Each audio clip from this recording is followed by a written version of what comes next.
And let me thank Ranking Member Graham and our colleagues on the committee and our witnesses for being with us this morning. It is no secret that as a nation, we face enormous needs. Over 90 million Americans today are uninsured or underinsured. Almost 600,000 Americans are homeless. Our child care system is dysfunctional, and we have one of the highest rates of childhood poverty of any major country on earth. And I think we are all in agreement that our roads and our bridges and our infrastructure are in terrible shape.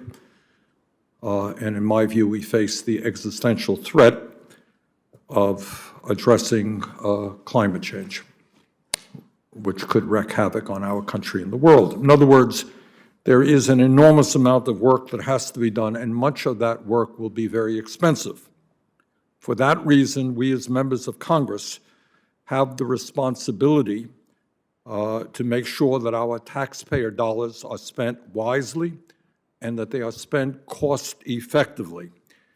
And that is true whether the issue is healthcare or education or anything else.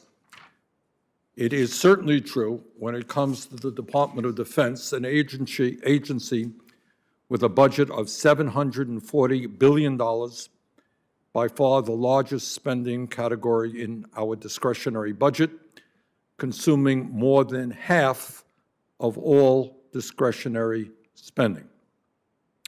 In my view, the time is long overdue for us to take a hard look at the enormous amount of waste, at the cost overruns, at the fraud, and at the financial mismanagement that has plagued the Department of Defense and the military-industrial complex for decades. And today, that is exactly what we will be doing. At a time when we have so many unmet needs in America, we have got to ask ourselves why we are spending more on the military than the next 12 nations combined. Why is it that the United States of America is now spending more on the military in real, inflationary-adjusted dollars than we did during the height of the Cold War or during the wars in Vietnam and Korea? Why is it that the Pentagon remains the only agency in the federal government that cannot pass an independent audit 30 years after Congress required it to do so?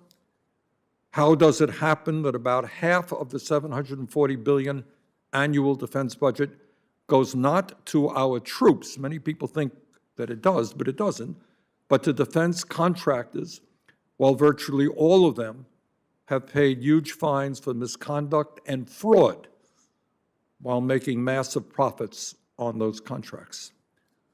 As it happened, since 1995, Boeing, Lockheed Martin, and Raytheon have paid over $5.4 billion in fines or related settlements for fraud or misconduct.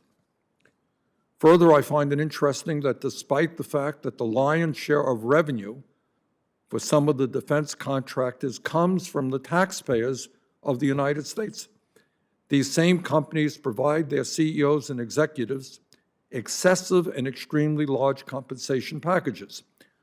Last year, Lockheed Martin paid its CEO over $23 million, while 95% of its revenue came from defense contracts. Raytheon paid its CEO $19.4 million, while 94% of its revenue came from defense contracts.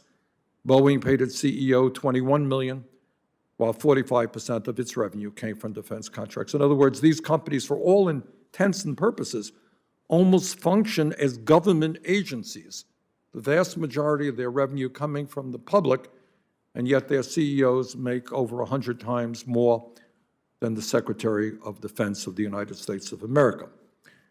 And I think one of the issues that we have to also take a look at is the whole question of the revolving door, where many of our top military officials end up on the boards of directors of these major defense companies. Senator Grassley and I sent a letter to all three of these CEOs asking them to testify this morning all of them declined to come. Further, as the GAO has told us, there are massive cost overruns. This is a huge issue unto itself. Cost overruns at the DoD acquisition budget that we have got to look at. According to the GAO, the Pentagon's $1.8 trillion acquisition portfolio currently suffers from more than $628 billion in cost overruns, with much of the cost growth taking place after production. GAO tells us, and I quote, "Many DoD programs fall short of cost, schedule, and performance expectations, meaning DoD pays more than anticipated, can buy less than expected, and in some cases deliver less capability to the warfighter," end of quote from the GAO. That has got to change. And let's be clear. As I stated earlier, a major reason why there is so much waste, fraud, and abuse at the Pentagon is the fact that the Defense Department remains the only federal agency that hasn't been able to pass an independent audit 30 years after Congress required it to do so. I think it is extremely important. I don't know how familiar you may be with this quote. I have to admit that Donald Rumsfeld, Bush's Secretary of Defense, was not a hero of mine. But one day before 9/11, I don't know if you're familiar with this, he made some remarks. This is what he said. And that didn't get a lot of attention, obviously, because 9/11 came the next day. But this is what he said on September 10th, 2001, and I quote, this is from Donald Rumsfeld, quote, "Our," meaning the Pentagon's, "financial systems are decades old. According to some estimates, we cannot track 2.3 trillion in transactions. We cannot share information from floor to floor in this building, the Pentagon, because it's stored on dozens of technological systems that are inaccessible or incompatible," end of quote, Donald Rumsfeld. And yet 20 years after Rumsfeld's statement, I wonder if the situation is any better today when the Pentagon has now received 3 failing audit opinions in a row. 2011, the Commission on Wartime Contracting in Iraq and Afghanistan concluded that $31 to $60 billion spent in Iraq and Afghanistan have been lost to fraud and waste, and so forth and so on. In my view, it is time to hold the DoD to the same level of accountability as the rest of government. And let me conclude by saying this. I think everybody in this Congress and in this committee understands that we need a strong defense and that the men and women in the military and their families must be treated with the respect that they are due. But we do not need a defense budget that is bloated, that is wasteful, and that has, in too many cases, massive fraud. I hope that all of my colleagues remember what former President Dwight D. Eisenhower, a good Republican, said as he left office in 1961, and I quote, "In the councils of government, we must guard against the acquisition of unwarranted influence, whether sought or unsought, by the military-industrial complex. The potential for the disastrous rise of misplaced power exists and will persist." And in an earlier speech, Eisenhower, remember, 4-star general who led the effort in Europe in World War II, this is what he said, quote, "Every gun that is made, every warship launched, every rocket signifies, in the final sense, a theft from those who hunger and are not fed, those who are cold and are not clothed. This world in arms is not spending money alone. It is spending the sweat of its laborers, the genius of its scientists, the hopes of its children. This is not a way of life at all in any true sense. Under the cloud of threatening war, it is humanity hanging from a cross of iron," end of quote, President Dwight D. Eisenhower. What Eisenhower said was true then, and it is true today. Let me now turn the microphone over to the ranking member, Lindsey Graham, for his opening remarks. Well, thank you, Mr. Chairman. I've really enjoyed the hearings we've had. I think you raised questions that the country needs to grapple with, and sort of let me give you my view of things. I think Senator McCain, who both of us admired, was a big proponent of trying to make procurement more transparent and cost-plus contracting really incentivizes spending more. The big problem I've seen with weapon system development is change orders. They'll ask that the weapon system do things down the road they weren't designed to do early on. And sometimes that's due to the threat we face from enemies. We have to adjust our new systems to counter their new systems. But count me in for looking at procurement reform and giving the Pentagon a good once-over in terms of its modernization of its computer systems and contractors and all that good stuff. But what I want to do is remind the American public that the number one goal, in my view, of the federal government is to protect us. Without national security, Social Security, and every other social network hangs in the balance. There are people out there that would destroy our way of life if they could, and we need to make sure they can't do that. So let's talk about defense spending in historical terms. First, let's talk about threats.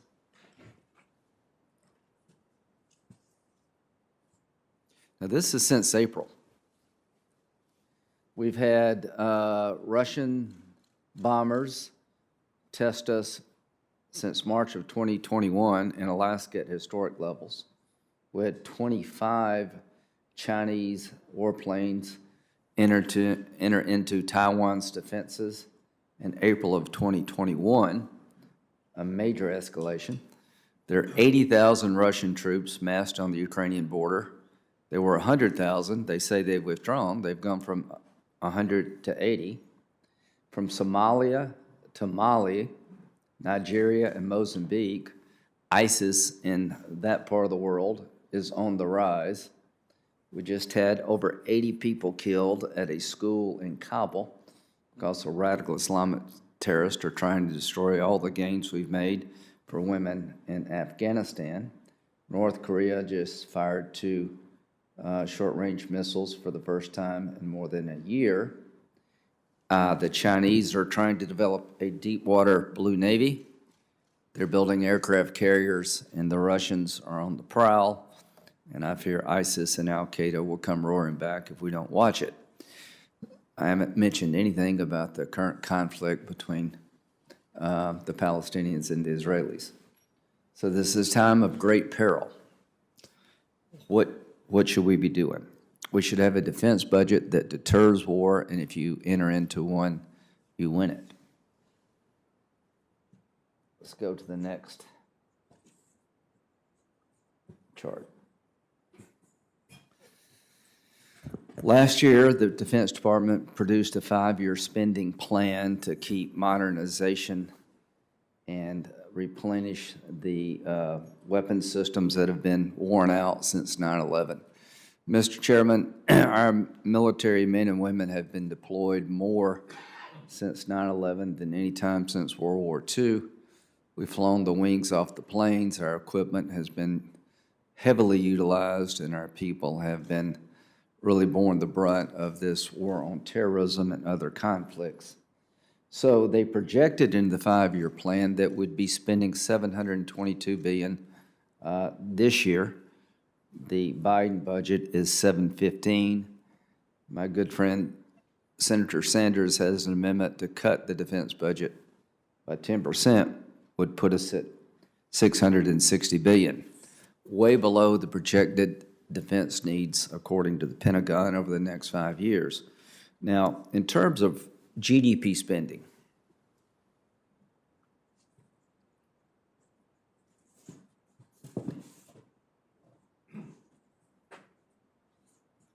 you spend on the defense what you need to protect the nation. In World War II, we're up to 41%. We had a worldwide war. The world was at risk. Life as we know it was hanging in the balance, so we went all in to win World War II. Everybody did what they had to do. Korea, we went 14% of GDP on that conflict. During the peak of the Cold War, it was about 10% to make sure that the Soviet Union did not gobble up the world and keep communism at bay, and I would say it worked. Now, from Vietnam up to the end of the Cold War, we were spending about 4.9% of GDP. When the Berlin Wall fell, we started coming down. And on September the 10th, 2001, we're at 3.11% of GDP, an historical low. The peace dividend didn't last very long, did it? The global war on terror, something nobody really thought about. And how do our weapon systems relate to that conflict? We've been at about 4.6%. We're withdrawing our forces from Afghanistan. We're going to be at about 3.4%, going toward 3.3%. So here's what I would say. We're on the low end of defense spending, but we're on the high end of the threat matrix. Personally, I've never seen more capability aimed at the United States than I do right now.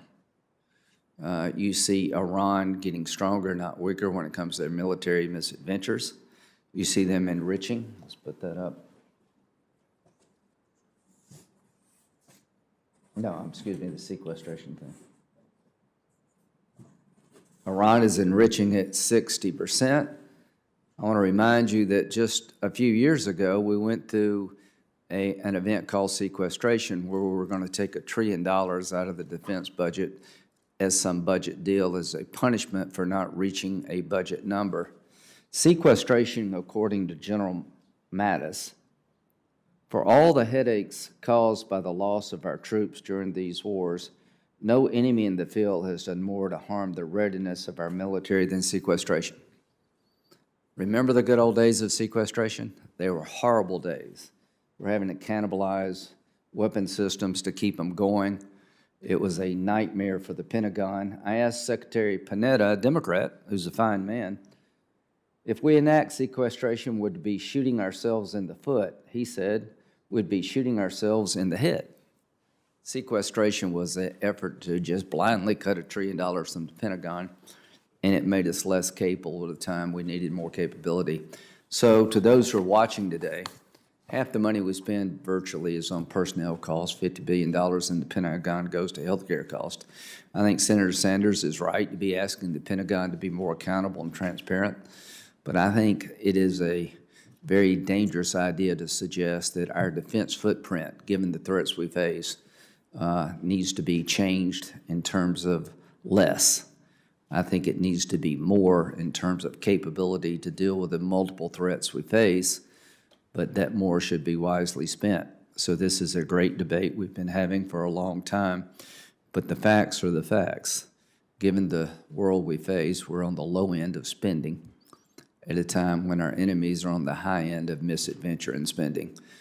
The one thing you don't want to do, Mr. Chairman, is have the enemy miscalculate and entice them to make mistakes that could cost us all by not being ready to meet the challenges. Thank you very much. Okay. Thank you, Senator Graham. We have an excellent panel today. I think we have 4 panelists who are here. One will be virtually. Larry Korb is a senior fellow at the Center for American Progress. He formerly served as President Ronald Reagan's Assistant Secretary of Defense from 1981 to 1985.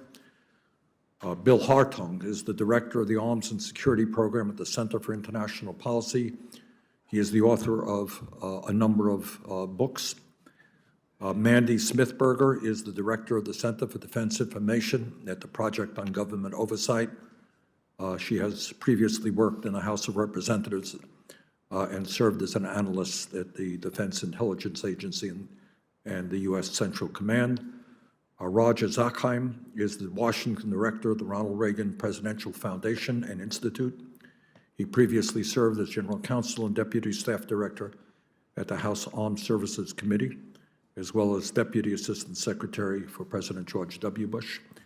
Lieutenant General Thomas Spohr is the Director of the Center for National Defense at the Heritage Foundation. He previously served in the U.S. Army for 36 years, during which he was Commandant of the Army's Chemical, Biological, Radiological, and Nuclear School. So this is a very strong panel. Let's begin with Larry Korb. Larry? Thank you very much, Mr. Chairman. Senator Graham. Larry, talk a little bit closer into the mic, if you could, please. Thank you very much, Mr. Chairman, Senator, Ranking Member Senator Graham. It's really an honor to be here with you to talk about what I think is the most important thing in defense, which is the budget, because in defense, dollars are I'd also like to say that it's also an honor to be here with you, Senator Sanders and Senator Grassley, because I can't think of two members who have worked harder to make sure that every dollar that the Defense Department spends is spent wisely and effectively. And Senator Grassley and I go back to the Reagan administration where we were trying to deal with those things. Now I'm going to make 3 points today. One, the size of the budget that President Biden has proposed, I think, is too much. Number two, there are at least 3 major programs that I think can be cut back, if not eliminated. And then finally, the whole question of waste in the Pentagon itself. All right, let me begin with President Biden has proposed a budget for FY 2022, which is essentially the same as the Trump budget, and basically calls for spending more than $750 billion on defense. Now, it's important to keep in mind that under the Trump administration, the defense budget rose by $100 billion. And President Trump basically said that that was necessary because of the terrible state of the military he inherited. But that's not true. Because if you go back and you take a look at 2016 and read the writings of General David Petraeus, who I think we all know, along with Mike O'Hanlon, a distinguished defense scholar, several articles that said our military was awesome. It did not need to have that big expenditure. It's also important to keep in mind, since we're dealing with this historically, that military retirement, which up until the middle of the Reagan administration used to be in the defense budget, is now outside, and that totals over $100 billion. And finally, the VA is about $260 billion. So there's an awful lot of money we're spending on national security. And even if you control for inflation, you're at a level that's higher than at the height of the Reagan buildup, which I had the privilege of working on. And I might point out that in the second Reagan administration, when we began to have deficit problems and everything, we cut defense spending by 10% over the second term. Now, it's also important to keep in mind that in President Biden's campaign, he talked about the Defense Department abandoning all fiscal discipline. Well, if he's going to go along with the Trump numbers, I don't see how that does not also abandon fiscal discipline. And then finally, since we're withdrawing from Afghanistan, we should basically be able to cut defense spending more with the money we haven't had to spend. And I might also, point out that yes, during sequestration, the top line defense number came down, but, and this is so important, the warfighting budget, according to the Pentagon comptroller, was used as a slush fund to keep defense from being cut too much under sequestration. Very quickly, what weapons? You've got the F-35, which John McCain has called a scandal and a tragedy. And basically, this is something that the nominee to be Air Force Secretary called a scandal, called a waste of taxpayers' money, acquisition malpractice, he called it when he worked for Obama. So that's the first thing you really need to take a hard look. And whatever you do, don't do what Congress has done the last 5 years, which is basically add to what the Pentagon has requested. I think Adam Smith put it very well. Pouring more money into it is like pouring money down a rat hole. The ground-based missile defense, I agree with Bill Perry where he says we don't need it. And basically, not only do we not need it to have deterrence, but it's dangerous because, as many of you know, and I saw it myself when I was on active duty, and when I worked in the Pentagon, you have to launch them on warning because it's too late if they're hit because they're not movable. And what happens basically, that if it's a false positive, it's too late. So I do think that that's something, and again, we're talking about a weapon system that's gone up 20% in the last couple of years.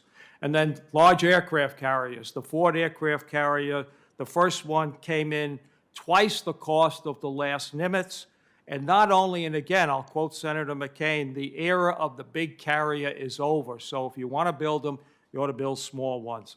And then finally, when you get to the thing, the comptroller of the Pentagon admitted they waste $25 billion a year. They haven't passed the audit. And, basically, we need another BRAC, which I had the privilege of starting with Senator Goldwater, and take a look at the 800 bases we have around the world. Thank you. Thank you very much, Larry. Now we're going to hear virtually from Bill Hartung, who is the Director of the Arms and Security Program at the Center for International Policy. Bill? Thank you. I want to thank Chairman Sanders, Ranking Member Graham, members of the committee for this chance to address you today. As was mentioned, I run the Arms and Security Program at the Center for International Policy, CIP, and our mission is to make a peaceful, just, and sustainable world the central pursuit of U.S. foreign policy. I'll focus my remarks on the issue of Pentagon waste. I see four major types of waste at the Pentagon: misguided strategy, buying ineffective weapon systems, overpaying for basic items, and excess overhead. Let's start with strategy. A defense strategy that neglects our most urgent security challenges wastes tens of billions of dollars while making us less safe. The greatest threats to human lives are pandemics, climate change, nuclear weapons, and white supremacy. The tools needed to address these challenges are not primarily military in nature. Our budget should reflect that reality. CIP's Sustainable Defense Task Force has come up with a plan that could save $1.2 trillion over the next decade by putting diplomacy first, avoiding unnecessary and counterproductive wars, adopting a deterrence-only nuclear strategy, and cutting excess bureaucracy. Even after making these reductions, the United States would have by far the best funded military in the world, over 2.5 times what China spends, and over 10 times what Russia spends. I ask that our report be submitted for the record along with my written testimony. The second area of waste is spending on weapons that are either unworkable, unnecessary, or unaffordable, and in some cases, all three. As was mentioned, a case in point is the F-35 aircraft. After 20 years of development, it is not fully ready for combat, and it may never be. The F-35 is immensely costly to purchase, operate, and maintain. The GAO has determined that it will cost billions more per year than current Air Force estimates, and that nearly half of the fleet could be grounded by 2030 for lack of a functioning engine. That's quite an admission for a plane that's slated to cost $1.7 trillion over its lifetime. There should be a pause in production of the F-35 until it can be made effective and affordable. If it can't meet these requirements, the program should be phased out. The second case of unwise procurement is the new ICBM, the Ground-Based Strategic Defense System, or GBSD. Former Secretary of Defense William Perry has called ICBMs some of the most dangerous weapons in the world because the president would have just a matter of minutes to launch them on warning of an attack, greatly increasing the risks of an accidental nuclear war. We can maintain a robust deterrent without building a new ICBM, which will cost $264 billion over its lifetime. A third area of concern is price gouging by contractors. An egregious case in point is TransDigm, which took profit levels of over 4,000% on spare parts provided to the Pentagon. This kind of overcharging is routine and costs billions of dollars per year. Finally, there's the issue of excess overhead. The greatest source of redundancy is the Pentagon's employment of 600,000 private contractors. Many of these contractors do jobs that can be done better by civilian government employees at much lower cost. Cutting spending on private contractors by 15% would save over $26 billion per year. Another source of overhead comes from major weapons contractors. As was mentioned before, in all, more than half of the Pentagon budget goes to private contractors. The top 5 contractors alone received over $150 billion in Pentagon contracts last year, and Lockheed Martin made $8 billion in profits. Its CEO made over $20 million, 500 times what a beginning enlistee in the armed forces makes. If we want to save on Pentagon spending, we need to go where the money is. That's why I believe we should have an independent assessment of contractor compensation, profits, and overhead, ideally done by the GAO, which would be a tool for cutting corporate overhead and corporate misfeasance in Pentagon spending. I think all of us can agree that Pentagon waste benefits no one and does nothing to enhance our security. So I think there's measures we can take to eliminate that, but I think we have to look at both the waste from misguided policies as well as the waste from mismanagement. And so with that, I'll conclude my remarks. And I thank you again for the opportunity to testify, and I look forward to your questions. Well, thank you very much, Bill. Our next panelist is Mandy Smithberger, who is the Director of the Center for Defense Information at the Project on Government Oversight. Mandy? Sorry, 1 second. Thank you, Chairman Sanders, Ranking Member Graham, and members of the committee for inviting me to testify before you today. I want to thank the committee for holding this hearing examining spending at the Department of Defense, and to thank the chairman for his leadership in forcing a debate on the size of the Pentagon's budget. While we await details on the fiscal year 22 budget, what we know so far shows Pentagon spending continues to increase at an unsustainable rate. Testimony heard before this committee nearly 40 years ago largely remains true. We are paying too much for too little capability. Buying unproven weapon systems in quantity before testing is complete, awarding contracts to companies with histories of waste and misconduct, and giving disproportionate funding to an agency that is years away from being able to pass an audit wastes taxpayer dollars and undermines readiness. Significant cuts to the department's budget are necessary to create the incentives and pressures for reform, to address how the department spends its money and how it fails to set priorities. Throwing even more money at the department, I fear, is going to make these problems worse. As has been mentioned, the department's most expensive program, the F-35, is an instructive case study of current problems and their expensive consequences. At the beginning of the F-35 program, the aircraft's public image is that it would be more Chevrolet than Porsche. This year, the Air Force Chief of Staff called it something closer to a Ferrari. While there are many lessons to be drawn from the F-35 program, there are 4 I want to highlight. First, we must fly before we buy. Second, we must insist on good data from the beginning of these programs. 3, we have to be aware of complexity and the cost that brings onto our force. And 4, we must secure as much as possible the intellectual property rights to enhance competition. The conventional wisdom is that the F-35 program is politically untouchable due to sunk costs and because contracts are spread out across the country. I can think of no greater indictment of our current acquisition system if we can't course correct a program because of corruption in our system. I think we need to make sure that we're doing the right things for our warfighter. We also have an acquisition system designed to increase costs. The most significant problem, as you mentioned, Chairman, is the corrupting influence of the revolving door of senior Pentagon officials going to work for the defense industry. The end result is officials appearing to or actually confusing what is in the best interest of our national security with what is in the best financial interest of defense contractors. Of course, the department doesn't just pay too much for complex weapon systems, they also spend too much on spare parts. We get fleeced on spare parts like pins and drain pipes. The overpriced plastic toilet seat covers that cost $640 in the 1980s now cost $10,000. One of the root causes of these overcharges is misuse of commercial item designations, which makes it difficult for the government to obtain cost or pricing information to determine whether the prices contractors are charging are fair and reasonable. When an item is designated as commercial, contractors generally do not have to provide cost or pricing information to the government. If something were truly commercial, prices wouldn't be secret.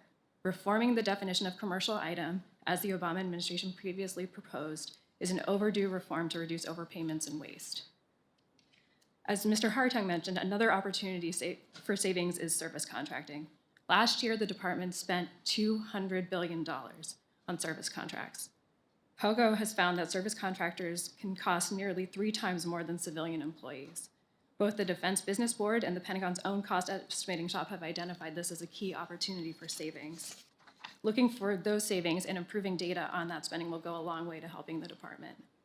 We must also make sure that taxpayer dollars do not go to risky contractors. Currently, companies that waste taxpayer funds or defraud the government often continue to receive contracts. The government could make more informed decisions about who wins those awards if reporting and transparency of responsibility information was improved. Chairman Sanders made sure that much of this information is available to the public, but it's a shadow of the information that we should have. One final danger is the opaque nature of beneficial ownership information. Hiding who really owns, controls, and financially benefits from an entity presents corruption risks and can undermine national security. Congress recently strengthened public disclosure of beneficial owners, but this disclosure should go farther. In summary, we recommend 4 major areas of reform. First, we must stop the revolving door between the Pentagon and the defense industry. 2, we must reform acquisition laws to empower the department to make smarter buying decisions. 3, we must increase transparency and curtail the overuse of service contracting. And 4, we must enhance the government's tools to ensure taxpayer dollars only go to responsible companies. Finally, I want to thank the committee for continuing to conduct oversight over the department's weak financial management, and would urge the committee to also look at how statutory requirements for wish lists undermine budget discipline overall. The importance of the Department of Defense mission, along with its significant taxpayer resources, means that it must be a model for efficiency and for accountability. Thank you again. I'm happy to answer any questions you may have. Oh, thank you very, very much. Our next panelist is Roger Zackheim, who is the Washington Director of the Ronald Reagan Presidential Foundation and Institute. Roger? Chairman Sanders, Ranking Member Graham, and distinguished members of the committee, thank you for inviting me to testify today. The following is a summary of my full statement, which I've submitted for the record. As Congress reviews the FY22 defense budget request, this committee should consider 3 things. Number 1, providing a 3 to 5% real growth per annum increase in defense spending to ensure the Department of Defense can execute its current strategy, mission requirements, and modernize the force. 2, end the repeated use of continuing resolutions and revisit the laws that incentivize use it or lose it spending, and continue to support DoD efforts to realize a comprehensive, clean audit. 3, ensuring that emergency spending measures before Congress do not leave the Department of Defense victim to reduced appropriations and harmful budget delays. Defense budgets must be strategy-driven and fiscally informed, not the reverse. Secretary Austin echoed this view during his Senate confirmation hearing, saying that, quote, "Our resources need to match our strategy, and our strategy needs to match our policy." As the 2018 bipartisan National Defense Strategy Commission outlined, Russia and China have embarked on a massive military modernization initiative that have diminished America's long-standing military advantages and even surpassed the United States in some key capability areas. Accordingly, the NDS Commission's recommendation that a 3 to 5% real growth increase in defense spending remains an urgent priority for the U.S. military to project power and uphold alliance commitments. The Biden administration has nominated a comptroller for the Department of Defense who just yesterday stood by this recommendation. Even before the economic downturn triggered by COVID-19, calls to reduce defense spending emerged from elements in both political parties. Now, with historic deficits following the federal spending on COVID-19 relief and other proposed emergency measures, those calls are increasing. To examine the real consequences of cuts to the Pentagon's resources, the Reagan Institute, along with the Center for Strategic and Budgetary Assessment, hosted 2 strategic choices exercises this past fall captured in this publication. The results of this bipartisan group effort were clear. Defense budget cuts would have a devastating consequence on our military and our national security. A 10% cut, something discussed today, would leave the United States with a military that is incapable of carrying out the current national defense strategy. It would compel the Department of Defense to re-examine its current standard of maintaining a force that can win one war while deterring another. In other words, quote, with cuts of this magnitude, the United States could be reduced to a de facto hemispheric power by 2030. The administration's $715 billion budget request for FY22, when accounting for inflation, is a reduction from the previous fiscal year. While this may appear to be sufficient to maintain the status quo, readiness and modernization accounts will shrink as other budget lines, such as personnel and operations and maintenance accounts, tend to demand continued real growth. Put differently, defense cuts do not equal defense reform. Rather, as our strategic choices exercise makes clear, less resources result in a less capable fighting force. As this committee considers how to reduce waste and inefficiency, it ought to consider one of the most consistent drivers of inefficiency in the Department of Defense: continuing resolutions. As this committee knows, the Department of Defense has started the fiscal year under a CR 15 of the past 20 years, creating unnecessary uncertainty that creates significant management challenges for the Department of Defense. Interim CRs create compressed timelines for expenditures and generate waste by requiring short-term contracts that must be re-signed once additional funding has been allocated. These inefficiencies cost real money, and the NDS Commission, which I referenced before, concluded CRs have had, quote, a grave material impact encouraging inefficient, use it or lose it spending by the services at the end of the fiscal year, resulting in delays in acquisitions and modernizations, exacerbating readiness problems throughout the force. A more radical reform the Congress might consider is revisiting legal restrictions that incentivize use it or lose it spending. Last, this committee should also consider how emergency spending measures before this Congress may impact the Department of Defense and annual appropriations processes. In the aggregate, these measures before the Congress will add up to the equivalent over 4 years of federal discretionary spending. Though the unprecedented crisis brought on by COVID-19 pandemic justifies emergency spending, prioritizing multi-trillion, multi-year omnibus packages threaten to exhaust congressional appetite for spending during its regular consideration of the President's budget request, leaving the DoD in a precarious funding position. Americans understand what it takes to sustain the peace and prosperity, and they are willing to make the investments necessary to support a strategy that delivers just that. It is imperative that this Congress balance domestic and national security priorities in a fashion that ensures our military is properly resourced to meet the demands of our national defense obligations. Thank you for this opportunity. I look forward to answering your questions. Thank you very much. Next panelist is Lieutenant General Thomas Spohr, who is the Director of the Center for National Defense at the Heritage Foundation. General. Chairman Sanders, Ranking Member Graham, other members of the committee, good morning. Thank you for the opportunity to appear today. The Department of Defense, with its nearly 20 million employees, annual budget of over 700 billion, and more than 3 trillion worth of assets, has a special obligation to be a good steward of the resources entrusted to it for the nation's defense. No organization is perfect, and the DoD is no exception. But given the amount of oversight, safeguards, and reforms in place over the years, it is my opinion that the Pentagon today is one of the most scrutinized and reformed organizations in the federal government. In March 2021, the General Accounting Office reported DoD continues to demonstrate a strong commitment at the highest levels to improving the management of its weapon system acquisitions, and that DoD leadership continued its commitment to financial management improvements. Some argue the Pentagon budget is overly large, indeed bloated and riddled with waste. But just because something is big does not mean it's bloated. Dwayne "The Rock" Johnson is big, yet no one in the world would accuse him of being bloated. National defense now consumes the smallest portion of the U.S. federal budget in 100 years, 15%, and continues to shrink. And except for a moment in 1999, spending today on national defense now consumes the smallest percentage, 3.4%, of the U.S. gross domestic product in modern history.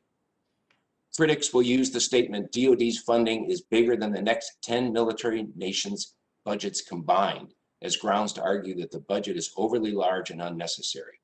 But added context and explanation is necessary. First, when adjusted for purchasing power parity, an internationally recognized method of equating economies, U.S. defense spending in terms of its purchasing power turns out to be roughly equal to that of 2 countries, China and Russia, not 10.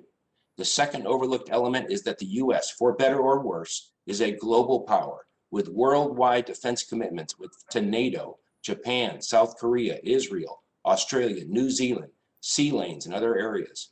Other countries do not share these responsibilities, and it is misleading to compare the United States without that context. In the end, the best and unfortunately the most difficult way to determine the proper size of the U.S. defense budget is to understand how well that budget allows the nation to execute its current national defense strategy.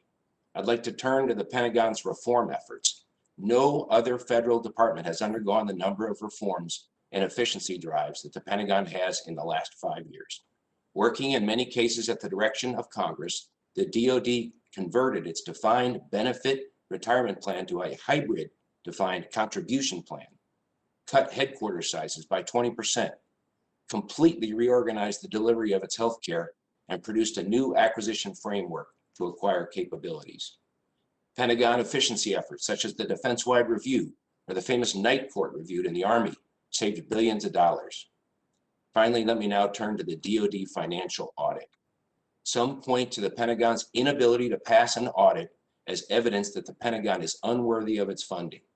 Congress imposed the requirement for the DoD to pass a financial audit back in 1990, even though passing an audit is no guarantee an organization is well managed or free from corruption. Indeed, Enron, the poster child for corporate abuse, passed all its financial audits right up until the moment it imploded from massive fraud. The Pentagon has undergone 3 full audits in the last 4 years without passing any of them. At a recent hearing, the acting DoD comptroller predicted that it would now take until 2028 for the Pentagon to pass the audit. Albert Einstein is credited with saying the definition of insanity is doing the same thing over and over again, but expecting different results. It's not for lack of trying that the Pentagon has not passed the audit. The audit is larger in scope and size than any other attempted of its kind. The 2017 audit cost nearly $1 billion, $367 million to conduct it, $551 million to fix the issues it discovered, and subsequent years have carried similar costs. U.S. corporations by law undergo strict financial audits to assure potential investors of the soundness of their offerings. But the DoD is not a corporation and has no corresponding need. Conducting the audit is the law of the land, and for that reason must be performed. But there should be more than a legal requirement to continue to spend $1 billion a year unless the payoff at the end is expected to outweigh the costs. But unfortunately, most experts believe passing the audit will not cause the DoD to become appreciably more efficient nor better managed. The effort to audit the Pentagon should not be, however, discarded. There are some elements which, if tackled and fixed, would provide value added, like fixing problematic financial transactions and IT systems. But many elements of the audit, such as verifying physical property, existence, and valuations, portions which demand DoD recount physical property, such as World War II buildings, or the requirement to place a value on a 1960s era armored personnel carrier, carry no value. So the audit requirement should be modified. Congress should take the immediate opportunity to work with the Pentagon and the auditing community to narrow and focus the effort of the financial audit to include only those items which, if fixed, would add direct value to the management and financial operations at the Pentagon. Thank you for the opportunity to testify. Nothing I have said should be taken to mean that the Pentagon deserves a free pass on efficiency. Indeed, the Pentagon must get better. There are no quick and easy solutions to making the Pentagon more efficient. But hard is not impossible, and nothing is more important to the long-term future of this country than an effective and efficient national security apparatus. Thank you. Thank you. Okay, now we will begin the questioning. Let me begin with Mandy Smithberger. Ms. Smithberger, in your written testimony, you talk about the Pentagon providing $334 billion to defense contractors that defrauded taxpayers over a recent 5-year period. You talk about defense contractors being found guilty of price gouging, providing poor quality goods and services, and improperly disseminating sensitive military information. You talk about the Pentagon paying $10,000 for a plastic toilet seat, $71 for a pin that should have cost 5 cents, and paying nearly $2,300 for landing gear that should have cost $10. So my question is, how prevalent is fraud within the defense contracting industry? Thank you for the question. Speak as close as you can to the mic, please. Yeah. So apologies for that. So we know, anecdotally from these instances that you referred to, that POGO maintains a federal contractor misconduct database so that we can try and take advantage of what has been publicly reported. But I do think that we need to have a more comprehensive review on what the scale of these issues are, that we haven't had a review of how the department is using its suspension and debarment system to prevent us from continuing to do business with other contractors. It's easily in the billions of dollars. I suspect it's in the tens of billions of dollars, but we really need to have an authoritative look from independent auditors. Okay, thank you. A question for Bill Hartung. Bill, you note in your testimony that at least half of the Pentagon budget goes to private contractors. Is that a problem in its own right, or is the issue whether these corporations are held accountable to provide effective goods and services at a fair price? Thank you, Senator Sanders, for the question. I think it's both. When you have 5 companies getting $150 billion, about 20% of the Pentagon budget, it gives them immense bargaining power over the Pentagon. And you see examples like the new ICBM, where it was a sole source contract because Boeing pulled out of the competition with Northrop Grumman, because Northrop Grumman was allowed to purchase the biggest producer of solid rocket motors for ICBMs. And Boeing said, well, you know, this was the end of it. We can't compete on this basis. So these big companies and these big mergers, I think, just tilt the balance in favor of the contractors and against the taxpayers. Then, of course, there's many measures that should be taken, as Ms. Smithberger has noted in her testimony, including empowering contracting officers to challenge bogus pricing. I think we need to, as I said, have an audit of contractor overhead. So I think there's a whole series of things that could be done. I think fly before you buy, so we're not buying planes like the F-35, which may never get off the runway and the numbers needed to meet our defense needs. So I think it's a combination of certainly not letting any more mergers happen, maybe looking at reducing and taking apart some of the prior ones, and then much more rigorous oversight. So I think it's a combination of the two. Good. Thank you very much. Larry, you work for the Defense Department under President Reagan. Is that correct? That's correct, yes. All right. And the bottom line question here, I think, is all of us want a strong defense. Senator Graham says it's a dangerous world. It is a dangerous world. But just spending huge amounts of money does not make our military more effective. We could be wasting huge amounts of money, making it less effective, in fact. So my question to you is a very simple one. You mentioned during the Reagan years, actually, defense spending was cut. Do you believe that given the enormous problems facing our country in terms of infrastructure and poverty and healthcare, et cetera, do you believe that we can maintain the kind of strong military that we need, and yet that we can cut defense spending? Very definitely, I do, because basically, no matter how much you spend on defense, you can't buy perfect security, always going to make choices. And so therefore, my experience in government and out of government, I wrote my doctoral dissertation on the role of the military in the defense budget process, basically is you do the best you can with the number that you have. And so therefore, if you told me today to go back to the Pentagon and you got $700 billion, I think I could provide security and deal with the debt. And remember that the deficit is also a threat to national security. And so therefore, if you're cutting defense to help deal with the deficit, you're actually improving national security. So I think that there's no magic number. This number is historically high. And as I mentioned, and nobody pays much attention, we used to have military retirement in there with the numbers you're comparing from years ago. It's not there anymore. It's $100 billion that the Pentagon doesn't have to spend in this amount, but the taxpayer still spends it. Good. Okay. Thank you very much. Senator King. I apologize. Senator Graham. I want to go, but I'm not rushing. Go ahead. No, I'm sorry, my If fault. he Senator needs to, Graham. okay, I'll be quick. Thank you, Bernie.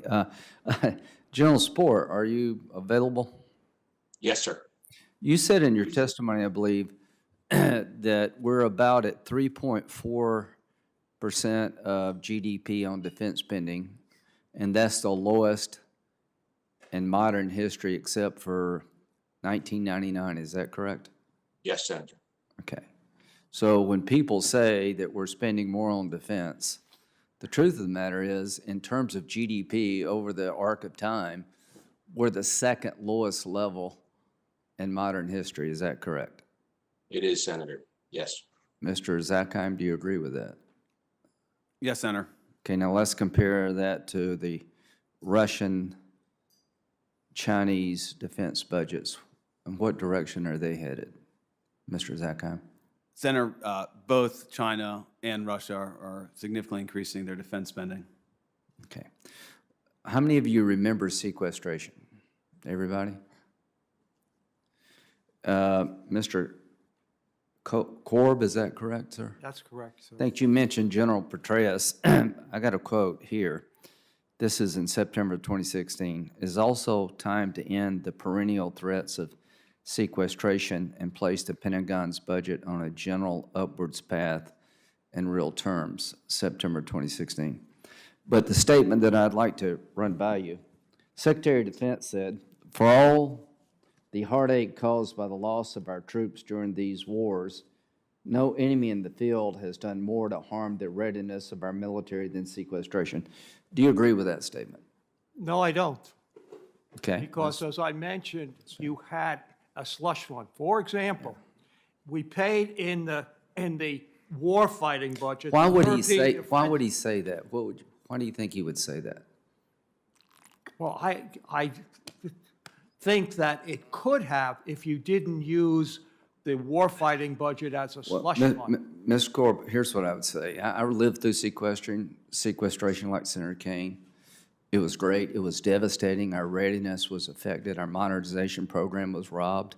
We had to transfer money and equipment to frontline warfighting, and everything back home deteriorated. And so let me ask you this. Do you support a 10% cut in our military budget as proposed by Senator Sanders? I think you could cut it 10% and still have an effective Okay, effect. ma'am, what would you say? I don't want to butcher your name. How do you say your last name? Oh, Smithberger, it's just a German one. Okay, no, I lived in Germany and I was not very good at German names, so would you support a 10% cut? I think those are the kinds of numbers that we need to be talking Okay. about. The other gentleman, Mr. Hartung, would you support a 10% cut? Yes, I think with a realistic strategy and proper procurement, we could certainly defend the country with a 10% cut. Mr. Zakheim, would you support a 10% cut? Senator, I would not. General Spohr, would you support a 10% cut?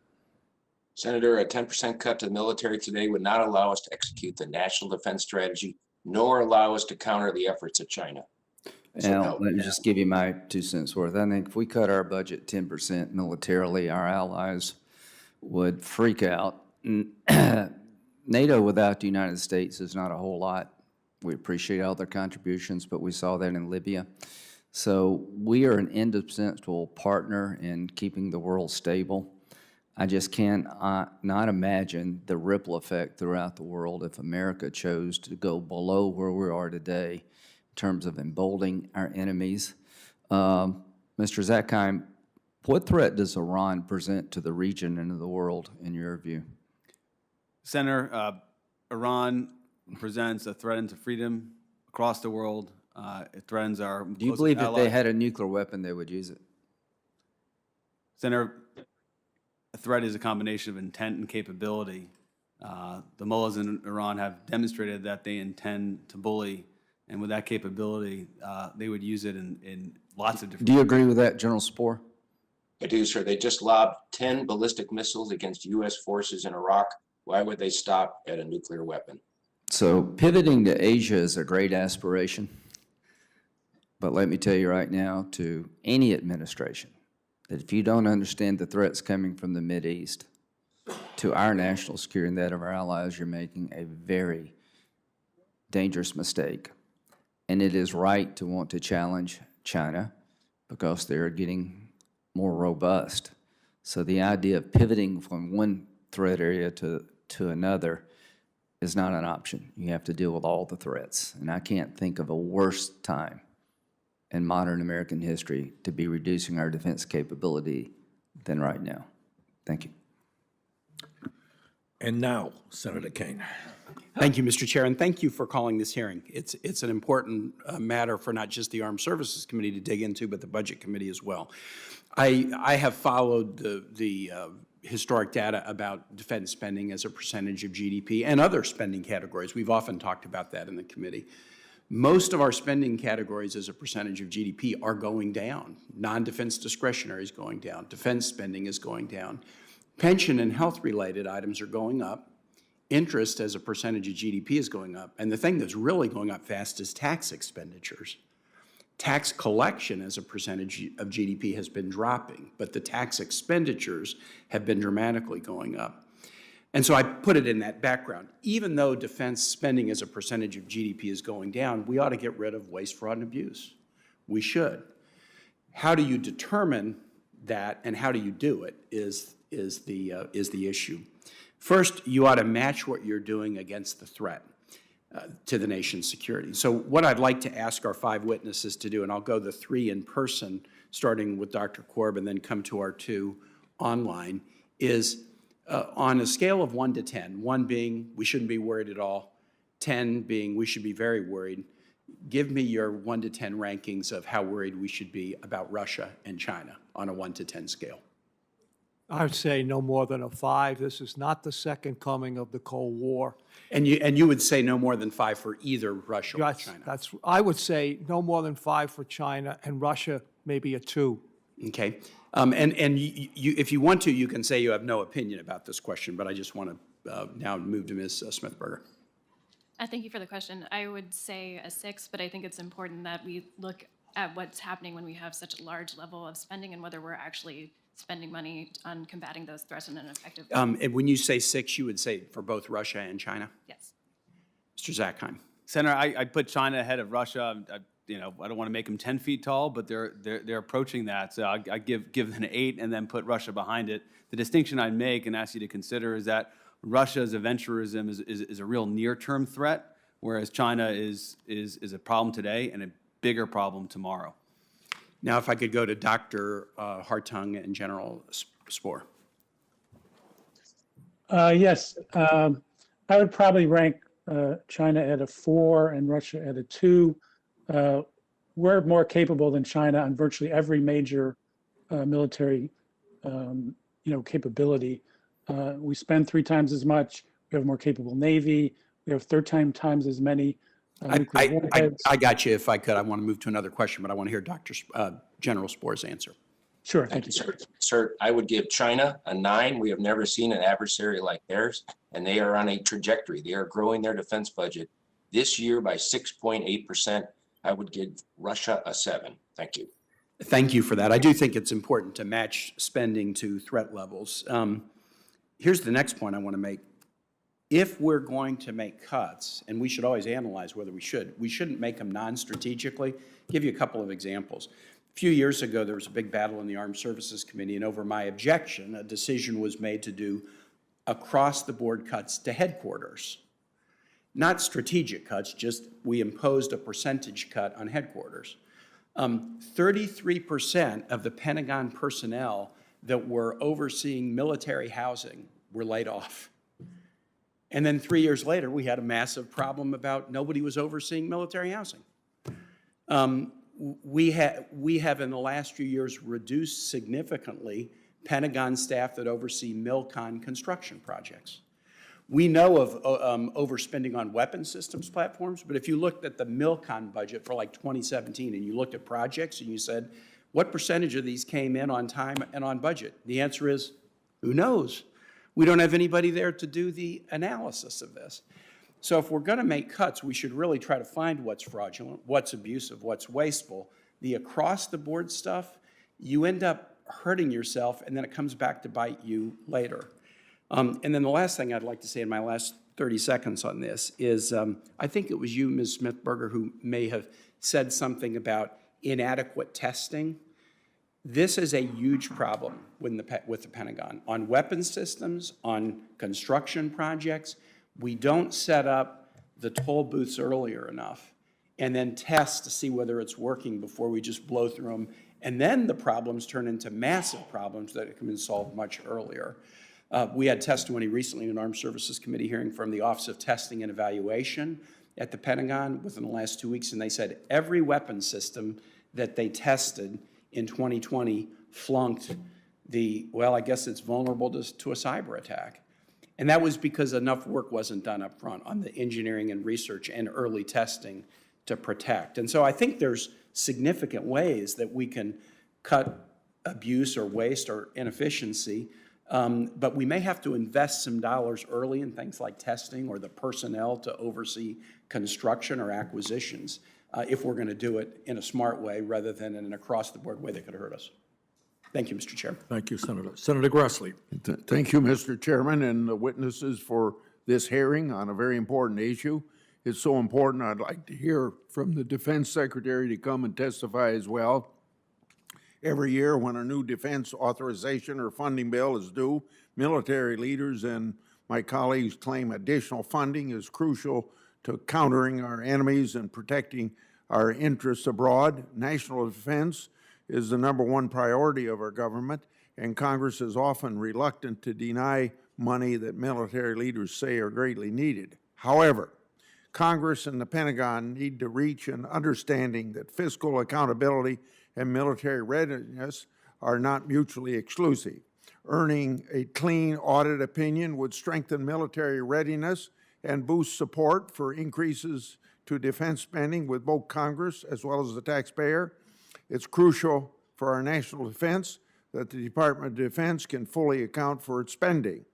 Yes, the Defense Department has completed 3 consecutive annual audits now.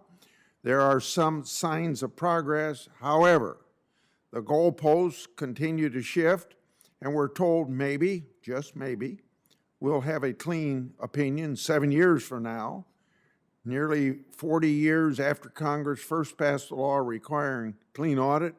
While some findings have been closed, new ones seem to be raised. One of the key findings of the audit year after year is that internal controls are weak or non-existent, sloppy bookkeeping, antiquated accounting systems that can't generate reliable transaction data, lead to unaccountable spending, and create an environment ripe for waste, fraud, and abuse. It is these underlying systems that must be fixed before any real progress on audit can be made. We have 3 minutes, Ms. Smithberger, for a couple questions for you. The Department of Defense has competing priorities, including supporting National Defense Strategy of 2018.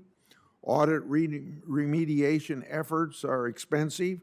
Do you think it is worthwhile use of limited resources to support the efforts to get a clean opinion? And how do you think the audit efforts improve accountability in other areas, such as defense contract oversight over bad actors? Thank you, Senator, for the question and for your leadership on these issues. I do think that the audit is worth it. I think we are already seeing the payoffs for that. We are discovering significant weaknesses in our real property management, discovering billions of dollars of assets and equipment that we didn't know that we had, and being able to, so I think in many ways it's going to pay for itself. There are other ways that we've seen real dividends in investing in these audit processes. As Senator Kane was mentioning, there are a number of arenas where we're not doing enough when it comes to cybersecurity, and the audit is revealing a number of those vulnerabilities. And I think it's really been the Congress pushing the department to prioritize the audit that has really led to making a number of overdue changes. And by having those more effective and reliable systems, that we're going to be able to be better at identifying contractor fraud. We're going to be better at being able to identify systemic problems that are undermining our readiness and causing waste. Also for you, my final question, the CFO Act was passed way back in 1990. It has taken decades for the Department of Defense to even begin conducting a full financial statement audit, and a clean opinion is supposedly still years away. What in terms of incentives or penalties would be effective to accelerate the pace of the audit effort and ensure that progress is made and the DOD isn't simply conducting an audit every year that is doomed to fail? Thank you for the question. So POGA was very proud to support your amendment with Senator Sanders that would actually impose financial penalties to components who aren't able to meet these goals. I think what's important about this is not only the accountability, but continuing to show to the department how seriously you are taking these issues, and then you are empowering people within the department to make sure that these problems are addressed, and so that we can accelerate the rate so that we can get to a clean audit much sooner. Yeah, and then one final statement, since Mr. Korb mentioned my name, and I do appreciate working with him decades ago, we did accomplish something that particular first term, I guess it's during the second term of Reagan, we got the False Claims Act passed that has brought $63 billion back into the federal treasury as a result of all of the waste and abuse and mismanagement that we pointed out in the Reagan administration first term. Thank you. Thank you. I yield back. Okay. Thank you, Senator Grassley. Is Senator Van Hollen available? I know he's wants to communicate virtually. He may be tied up. Not right now. Not now. All right. All right. Well, with that, then, we got a vote, I think. So let me just conclude by thanking our panelists. This is an issue, I think, that needs an enormous amount of work on the part of Congress. The amount of money that we're dealing with is staggering. The complexity of the DoD budget is quite unbelievable. And I think at the end of the day, we want a strong defense, but we want to do it in a cost-effective way. And in my view, there's a lot of work that has to be done to make that agency much more cost-effective. So let me thank the panelists, let me thank the senators, and this meeting is adjourned.